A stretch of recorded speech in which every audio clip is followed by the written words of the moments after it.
few moments later. Hello বন্ধুরা, সবাই কেমন আছো? আশা করি অনেক ভালো আছো, আর আমি অনেক ভালো আছি। আজকে সব ফ্যামিলি মিলে চলে এসেছি কাঙ্কিনাড়া মদ্রেল মন্দির, তাই তো? অনেকদিন থেকেই আমরা ভাবছিলাম যে আসবো, কিন্তু আসা হয়ে উঠছিল না। তো আজকে হঠাৎ করে সবার প্ল্যানিং করলাম যে না, আজকে আসতে হবে, তো সবাই মিলে চলে আসলাম। তো আমার ফ্যামিলিরা গেছে এখন ডালা নিতে, এই যে। তো চলো আমি দর্শন করি, তোমাদেরকেও দর্শন করাই। তো আমরা সবাই মিলে মন্দিরে প্রবেশ করলাম, আর যেহেতু আমাদের বাড়ি থেকে ছেলে কেউই যায়নি, তো ব্রাহ্মণ বাবাকেই আমরা বললাম যে আমাদের পুজোটা করিয়ে দাও। আর ছেলে মানুষ গেলে পরে আমাদের পুজোটা হয়ে যেত, যেহেতু ব্রাহ্মণ বাবা আছে তাকেই বলা হয়েছে যে একটু পুজোটা করে দিতে। তো যেহেতু বড় বড় করে লেখা ছিল আমাদের মহিলারা ওনাকে ছুতে পারবে না, তাই ছেলে মানুষরাই পুজো করতে পারবে, ছুতে পারবে। আর আমরা তো পুজো করতে পারবো, কিন্তু আমরা ছুতে পারবো না। তার জন্য ব্রাহ্মণ বাবা খুব সুন্দর করে আমাদের পুজোটা করে দিলেন। পুজো করার পরে মনটা যে এতটা ভালো লাগছে, এতটা যে শান্তি লাগছিল, কি বলবো তোমাদেরকে। তো যাই হোক, ভালো ভালো করে সুন্দর করে পুজোটা হয়ে গেল। তো আমরা তো ওখান থেকে ঘুরে আসলাম, তো ধূপকাঠি মোম জ্বালানো যাবে না ওখানে, মা এখানে ধূপকাঠি মোম জ্বালিয়ে দিচ্ছে। আর আমরা যেই মন্দিরে গিয়েছিলাম সেই মন্দিরটার নাম হলো কাঙ্কিনাড়া মদ্রেল মন্দির।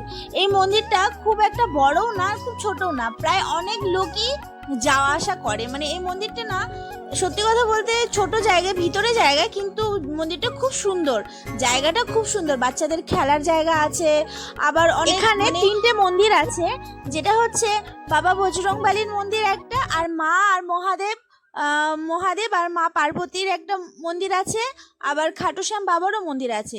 এখানে আসলে পরে 3টা ভগবানেরই দর্শন করা যাবে। যাই হোক, এখানে এসে সত্যি কথা বলতে খুবই ভালো লাগছে। আর এখানে আমি নিজের মনের আশা পূরণ করার জন্য একটা লাল ওড়নি বেঁধে নিলাম।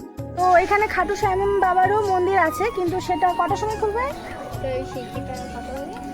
4টের সময় খুলবে। তার জন্য এখন বাজে প্রায় 3টে নাগাদ, আর এখন খুলবে না, তাই আমরা আশেপাশে একটু ঘুরছি। আর সামনেই খুব সুন্দর পুকুর আছে, আর সামনে পার্ক আছে, প্রায় আমরা ওখানে একটু বসবো। তো চলো যাওয়া যাক। বাচ্চাদের খেলনাও আছে ওখানে, দোলনা আছে। আমরা তো বাড়ির প্রায় সবাই এসেছি, কিন্তু এখানে মিস করছি আমার হাজব্যান্ডকে। উনি থাকলে আরও একটু বেশি ভালো লাগতো, আর আমরা খুব এনজয় করতে পারতাম। যাই হোক, তবুও বাচ্চাটা আমার পার্কে এসে খুব আনন্দ করছে। আর ও তো বাচ্চা মানুষ, ওকে পার্কে আসতে খুবই ভালোবাসে। ও ভীষণ খেলাধুলা, এখানে এদিক ওদিক দৌড়াদৌড়ি করে, ওঠে এগুলোতে, ওগুলোতে উঠে, মানে খেলার জিনিসে উঠে। তো খুবই ভালো। মন্দিরে এসে একটা জিনিস তো ভালো হয়েছে, আমরাও আমাদের ভগবানকে দর্শন করে নিলাম, আর আমাদের বাচ্চারাও একটু আনন্দ ফুর্তি করে একটু খেলে নি। জানো তো, আরও একবার এসেছিলাম, কিন্তু সেই সময় না আমার ভাগ্যটা এত খারাপ ছিল, দর্শন করতে পারিনি। যাই হোক, এখন তো দর্শন করে নিতে পারলাম। জায়গাটা কত সুন্দর বল বুনু। আর গরমটাও সেরকম খুব সুন্দর, প্রচুর গরম লাগছে বন্ধুরা। আমি তো পুরো ঘেমে ভূত হয়ে গেছি, কিন্তু ঘুরতে তো হবে, তার জন্য পুরো গরম সাইডে রেখে সবাই মিলে ঘুরছি। পারবি?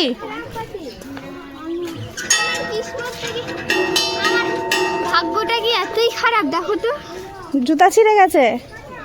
এইটাও ছিঁড়ে। তো তুই আর পাসনি, অন্যটা পরে আসতো। তো আমরা এখন এখানে সবাই মিলে বসে আছি, আর আমাদের খিদেও পেয়ে গেছে। আমাকে একটা দিয়ে বলে দিই,